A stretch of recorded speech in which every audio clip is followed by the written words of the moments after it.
अस्सलाम वालेकुम। इस प्लेलिस्ट में हम कोशिश करेंगे कि तमाम के तमाम पास्ट पेपर्स को सॉल्व किया जाए और इन पास्ट पेपर्स में हम पहली प्रेफरेंस करेंगे कि चैप्टर वाइज जाएं।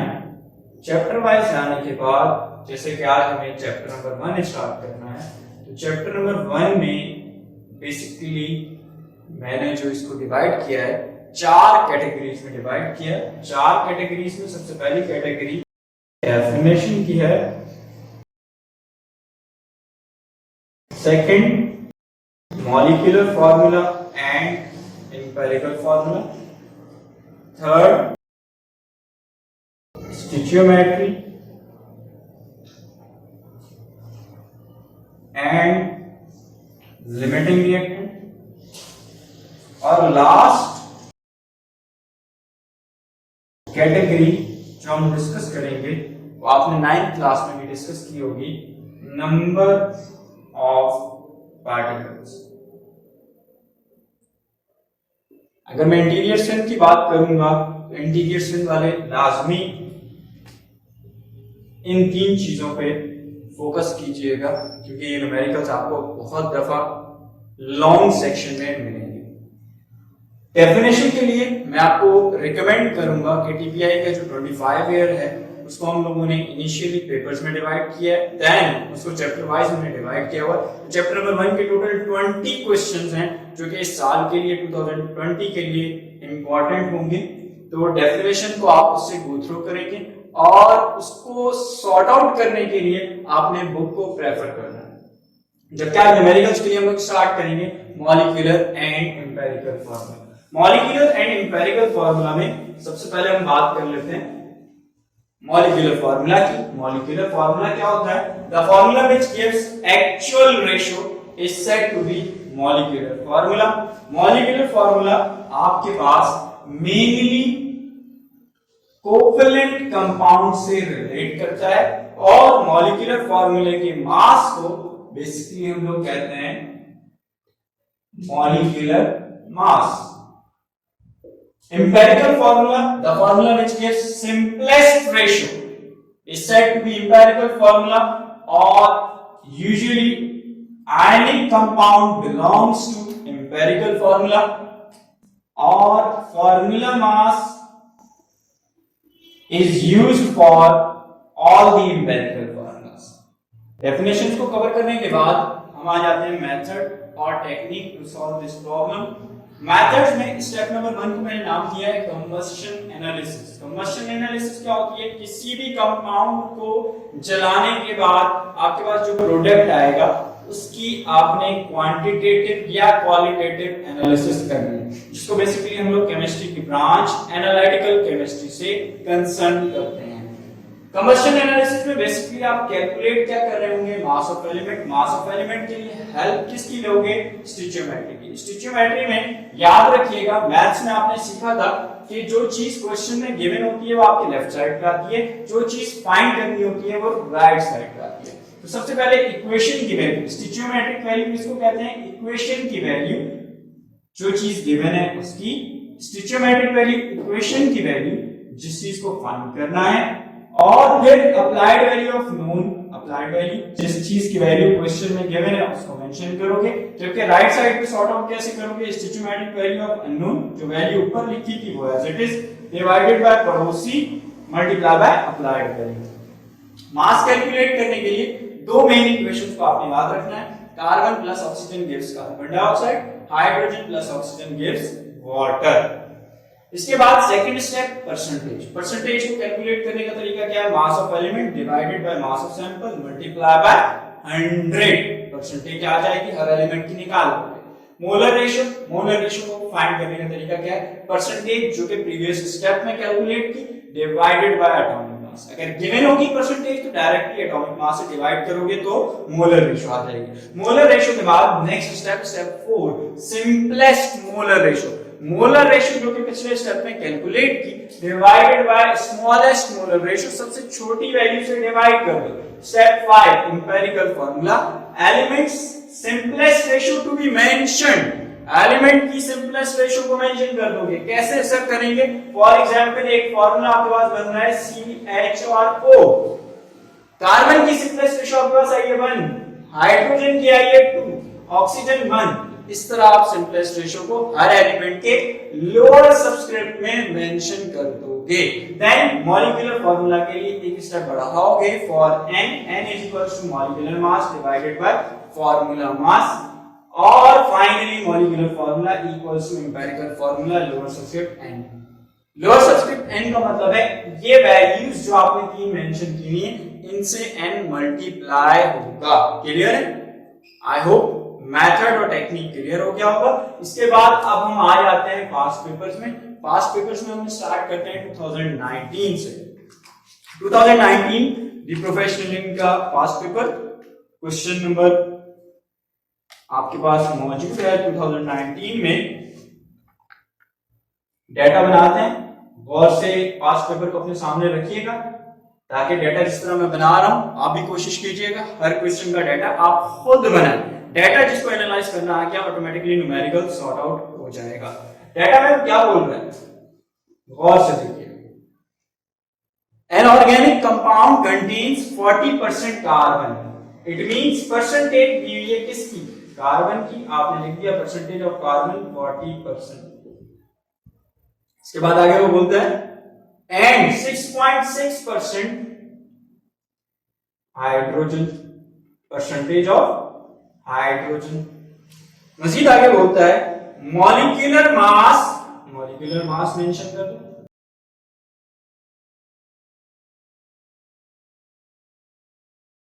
इज डबल, डबल का मतलब 2, that of empirical formula mass, it mean formula mass के डबल है, मैंने मेंशन कर दिया,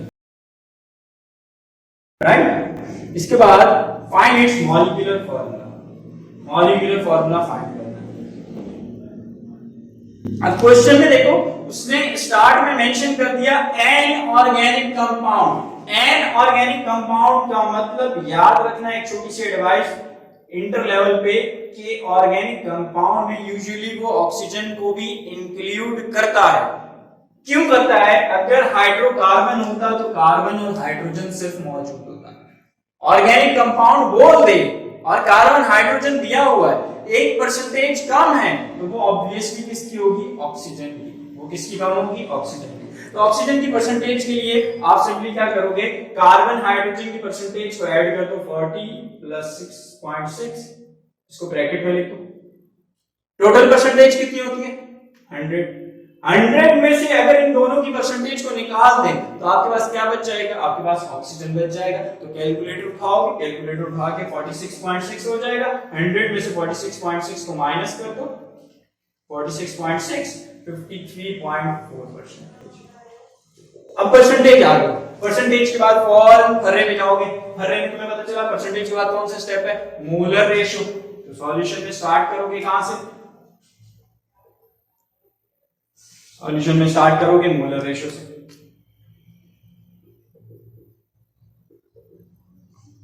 मोलर रेशियो का फॉर्मूला मेंशन करोगे, परसेंटेज डिवाइडेड बाय एटॉमिक मास।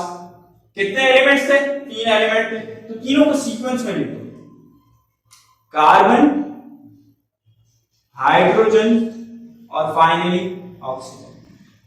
तीनों को सीक्वेंस में लिखने के बाद तीनों की परसेंटेज को देख लो, डिड्यूस कर लो। क्या डिड्यूस किया? कार्बन 40 था, हाइड्रोजन कितना है? 6.6, ऑक्सीजन कितना है? 53.4। ठीक। अब इसको डिवाइड किससे करना है? एटॉमिक मास से। कार्बन का एटॉमिक मास 12, हाइड्रोजन का 1, ऑक्सीजन का 16, राइट। अब जब तुमने वैल्यूज पुट कर दी, नेक्स्ट स्टेप में एक बार फिर कार्बन, हाइड्रोजन और ऑक्सीजन को हाईलाइट करो। हाईलाइट करने के बाद कैलकुलेटर उठा लो, कैलकुलेटर उठा के 53.4 ऑक्सीजन के लिए divided by 16,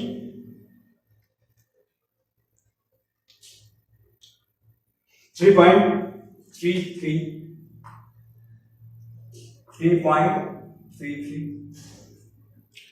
hydrogen as it is आ जाएगा 6.6,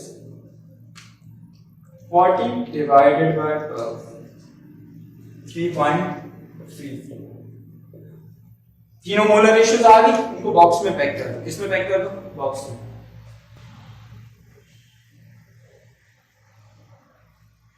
बॉक्स में पैक करने का मतलब प्रेजेंटेशन में जाएंगे, ठीक। अब जब परसेंट मोलर रेशियो निकाल दी, मोलर रेशियो के बाद अगला स्टेप क्या है? Simplest molar ratio. हेडिंग डाल दो, simplest molar ratio. Simplest molar ratio में क्या करोगे? फॉर्मूला लिखोगे, मोलर रेशियो। फॉर्मूला एक दफा मेंशन करोगे, हालांकि तीन चीजों पे अप्लाई करना है, तीनों पे एक ही दफा आप मेंशन कर दोगे स्टार्ट में। Smallest molar ratio, right. तीनों एलिमेंट्स को लिख दो, कार्बन, हाइड्रोजन, ऑक्सीजन। तीनों को लिख दिया। तीनों को लिखने के बाद सीक्वेंस में चलोगे, फायदे में रहोगे, सीक्वेंस से आउट नहीं होना। वैल्यू जो लिखी है उनको एज इट इज लिख दो, 3.33। अब यूजुअली हम क्या करते हैं? हम लोग कोशिश करते हैं कि सीक्वेंस में लेके चलें। सीक्वेंस के बजाय अगर सीरीज में लेके चलोगे, that would be beneficiary for you. 6.6, 3.3। तीनों में से छोटा कौन है? 3.33। तो सबसे डिवाइड कर दो किसको? 3.33।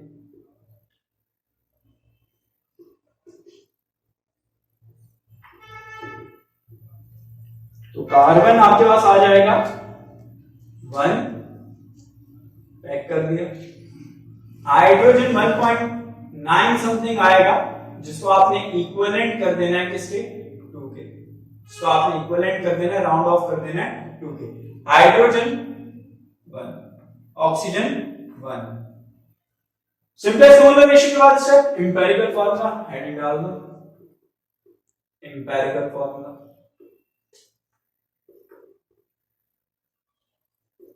एम्पिरिकल फार्मूला किसके इक्वल हो जाएगा? Carbon, hydrogen, oxygen. Carbon is 1, hydrogen 2, oxygen 1। Next step molecular formula for n. N के लिए सबसे पहले फार्मूला मेंशन कर दो, क्या है? Molecular mass divided by formula मास।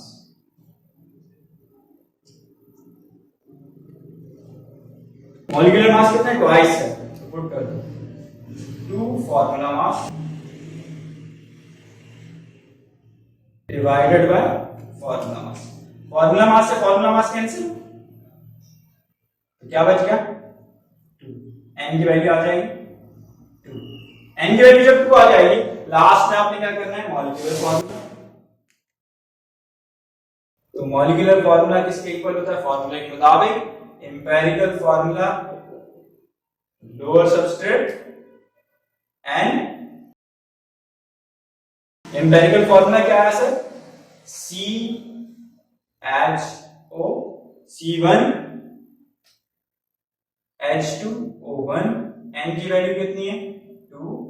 2 को नीचे मल्टीप्लाई कर दो, C2H4O2। इसको कॉपी किया, एम्पिरिकल फार्मूला से रिलेट नहीं है।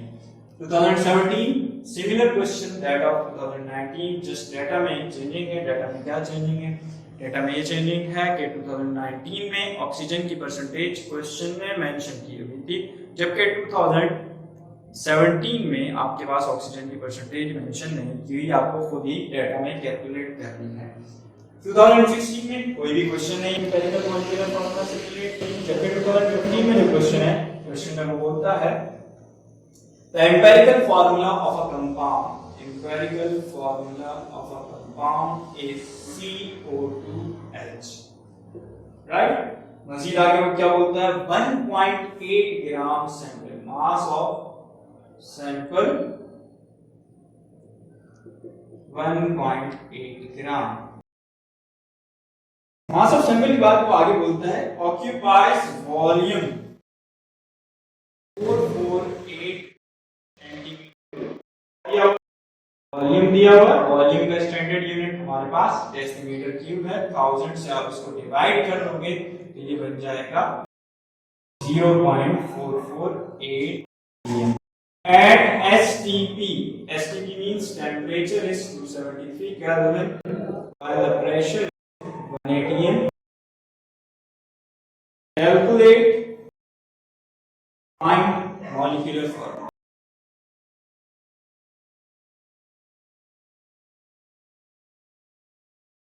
मॉलिक्यूलर फॉर्मूला निकालना है आपको। मॉलिक्यूलर फॉर्मूला के लिए क्या चीज रिक्वायर्ड है? एन रिक्वायर्ड है। एन में क्या चीज रिक्वायर्ड है? फॉर्मूला मास तो आपको पता है, मॉलिक्यूलर मास निकालना है। मॉलिक्यूलर मास निकालने के लिए आप क्या करेंगे, एक फॉर्मूला जो कि आपने चैप्टर नंबर 2 में पढ़ा होगा, for molecular mass PV is equals to nRT। बिल्कुल पढ़ा था सर। n किसके इक्वल होता है? Mass by molecular mass. बिल्कुल पढ़ा था, RT PV, right. Pressure 1, volume 0.448, मास 1.8, R 0.0821, 273, मॉलिक्यूलर मास फाइंड करें। क्या करेंगे आप? सिंपली कैलकुलेटर यूज करेंगे। कैलकुलेटर यूज करने से पहले सारे कांस्टेंट को एक तरफ कर दीजिए। Molecular mass is equals to 1.8 into 0.0821 into 273 divided by 0.448। तो कैलकुलेटर में आप पुट कर देंगे 1.8 into 0.0821 into 273, 40.34 divided by 0.448,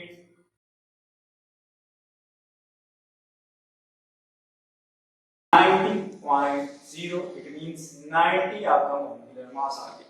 molecular mass निकालने के बाद आप हेडिंग डाल देंगे फॉर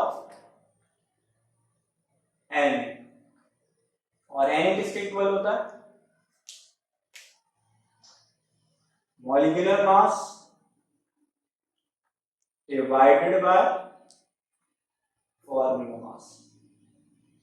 मॉलिक्यूलर मास कितना है? 90 divided by formula mass. Formula mass के लिए गौर से देखिएगा, carbon 12, right, oxygen 16 into 2 32, 32 plus 12 44, 44 plus 1 45। It means n की वैल्यू क्या आ गई? 2।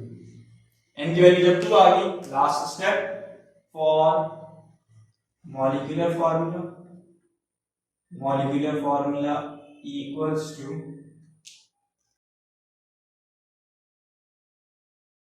empirical formula bracket lower subscript n। empirical formula क्या है? CO2H,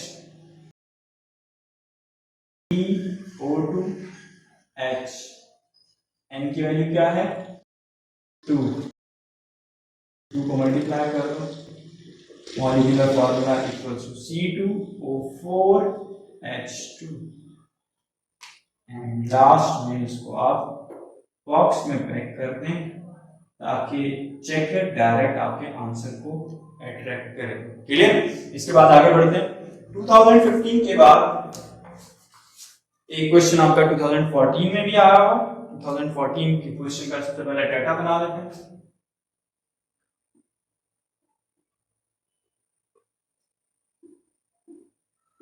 क्या बोल रहे हैं? 0.5 gram of hydrocarbon. Hydrocarbon it means carbon और हाइड्रोजन है। Mass of hydrocarbon 0.5 gram gives 1.515 gram carbon dioxide and 0.77 gram water. Molecular mass is 58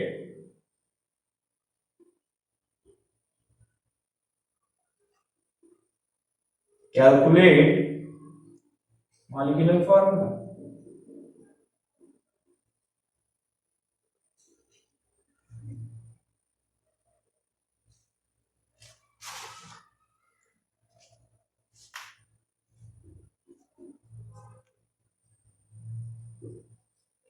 data के बाद आपको पता चला कि यहाँ पे हाइड्रोकार्बन का मास भी दिया हुआ है, उसके अलावा कार्बन डाइऑक्साइड और वाटर का मास भी दिया हुआ है। तो सॉल्यूशन में सबसे पहले स्टेप क्या आ जाएगा, मास of element, right. Mass of element में आपको दो ही मासेस चाहिए होंगे, एक कार्बन और दूसरा हाइड्रोजन। कार्बन हाइड्रोजन, कार्बन के लिए इक्वेशन यूज करोगे carbon plus oxygen gives carbon dioxide, hydrogen के लिए यूज करोगे hydrogen plus oxygen gives water. Memorise कर लिया। कार्बन 12 ग्राम से कितना प्रोडक्ट आएगा, 44 ग्राम। 12 इसका एटॉमिक मास, 44 इसका मॉलिक्यूलर मास। कोएफिशिएंट 1 था तो ऑटोमेटिकली 1 से मल्टीप्लाई करोगे, same value. 1 2 2 into 2 4 1 2 2 2 plus 16 18 18 to the 36 4 equals to 36 12 equals to 44। इस पे किसी को एतराज नहीं, आगे बढ़ते हैं। 44 ग्राम, क्योंकि कार्बन डाइऑक्साइड क्वेश्चन में गिवन था तो वो लेफ्ट साइड पे आएगा। 44 gram carbon dioxide equals to 12 gram carbon. हमारे पास कितना है 1.515 gram carbon dioxide equals to 12 by 44 into 1.515। Writing साफ होनी चाहिए, ग्राम कार्बन। इसी तरह इधर आ जाओ, वाटर क्वेश्चन में गिवन था तो लेफ्ट साइड पे आएगा। स्टोइचियोमेट्रिक वैल्यू पहले लिखोगे, 36 gram water equals to 4 gram hydrogen. हमारे पास कितना गिवन है 0.77।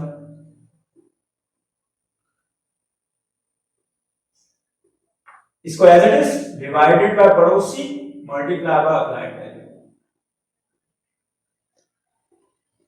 राइट। कैलकुलेटर यूज करेंगे।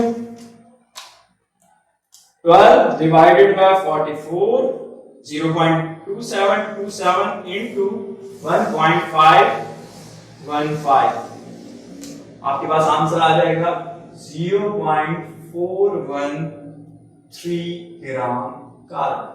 राइट साइड पे आ जाओ, राइट साइड पे क्या मौजूद है 4 by 36 0.1111 multiply by 0.77 0.086 gram hydrogen. दोनों चीजें आ गई, दोनों को बॉक्स में पैक कर दो। मास आ गया। मास के बाद क्या स्टेप होता है, परसेंटेज। फॉर्मूला भी मैं मेंशन नहीं करूंगा, फॉर्मूला आपको एज इट इज पिछले न्यूमेरिकल से फॉर्मूला शीट से देख के लिखना है। परसेंटेज कार्बन की भी निकालनी है, हाइड्रोजन की भी निकालनी है। सर इसमें ऑक्सीजन क्यों कैलकुलेट नहीं कर रहे, क्योंकि उसने क्वेश्चन में कह दिया हाइड्रोकार्बन। हाइड्रोकार्बन का मतलब सिर्फ और सिर्फ कार्बन और हाइड्रोजन है। कार्बन का मास कितना था 0.413, हाइड्रोजन का कितना था 0.086, सैंपल कितना है 0.5, सैंपल कितना है 0.5। परसेंटेज के लिए मल्टीप्लाई बाय 100 किया जाता है 100। Calculator 0.413 divided by 0.5 multiplied by 100, you are going to have 82.6%. 0.086 divided by 0.5 0.172 multiplied by 100 17.2%। Percentage के बाद स्टेप मोलर रेशियो, परसेंटेज के बाद step molar ratio.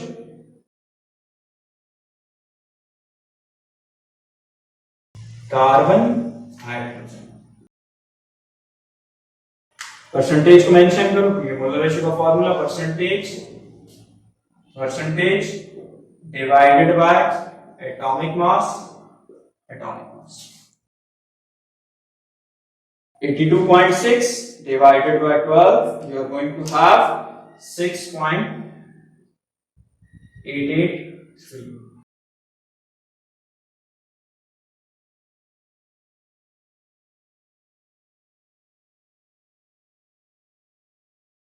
Molar ratio के बाद आगे बढ़ते हैं।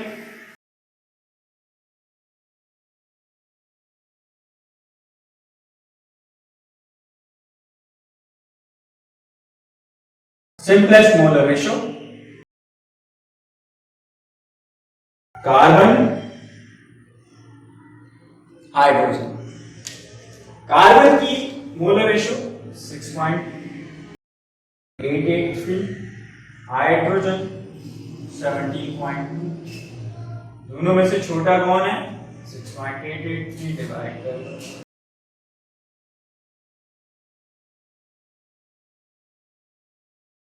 ये तो आ जाएगा 1, जबकि 17.2 divided by 6.883 2.49, it means 2.5। Round of करने पे 5 का एग्जैक्टली फिगर आ जाए तो याद रखिएगा इसको कहोगे टेंटेटिव फॉर्मूला। इसको क्या कहोगे? Tentative formula. टेंटेटिव फॉर्मूला में फौरी तौर पे आपने किसी ऐसे नंबर से दोनों फिगर्स को मल्टीप्लाई करना है कि दोनों होल नंबर बन जाएं। तो 2.5 को अगर 2 से मल्टीप्लाई कर दिया जाएगा it would be 5 and it would be 2। Tentative फॉर्मूले से हमने एम्पिरिकल फॉर्मूला को अराइव कर लिया, कार्बन भी पता चल गया, हाइड्रोजन का सिंपलेस्ट रेशियो भी पता चल गया। अब next step empirical formula. Empirical formula के लिए आप सिंपली क्या कर देंगे? C2H5। C2H5 के बाद नेक्स्ट स्टेप आपका होता है N। N के लिए आप क्या करोगे? Molecular mass divided by formula mass. Molecular mass दिया हुआ है 58 divided by formula mass 12 to the 24। 24 plus 5 29। दोनों को डिवाइड कर दो। डिवाइड करोगे आपके पास आंसर आ जाएगा 0.2 29 टू द 58। n की वैल्यू आ गई 2। n की वैल्यू जब 2 आ गई तो last step molecular formula equals to empirical formula reverse substitute n। C2H5 आपके पास मौजूद था, इसके लोअर सब्स्टिट्यूट को 2 से मल्टीप्लाई कर दिया, C4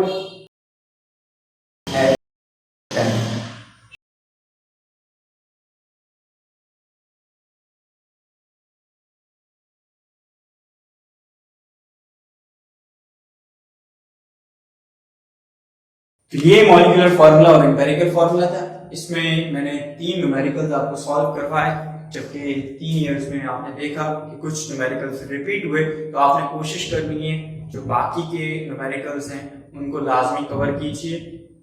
21 क्वेश्चंस आपके पास मौजूद हैं चैप्टर 1 के टोटल। जो पास पेपर मैंने कंक्लूड किया है TPI ने, उसमें बेसिकली 21 क्वेश्चन आपके चैप्टर नंबर 1 से लिंक करते हैं 15 ईयर पेपर्स। और उन 21 क्वेश्चन में से अगर आप कंक्लूड करेंगे मॉलिक्यूलर एम्पिरिकल फार्मूला को, तो आपको पता चलेगा उसमें से तकरीबन 9 क्वेश्चंस ऐसे हैं जो कि मॉलिक्यूलर और एम्पिरिकल फार्मूला से रिलेट करते हैं। तो लाजमी आपने इनकी प्रैक्टिस करनी है।